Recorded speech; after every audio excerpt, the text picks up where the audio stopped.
ahinduka kuba umuyobozi, kuko yaragaruriwe agaciro, nawe izakugarurira agaciro. Uko mu migisha Imana itanga harimo icyubahiro n'ubugingo, izakugarurira agaciro. Hana yagaruriwe agaciro,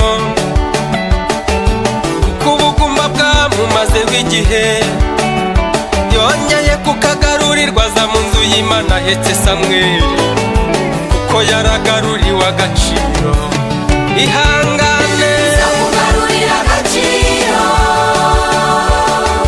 Uko mu migisha Imana itanga harimo icyubahiro n'ubugingo,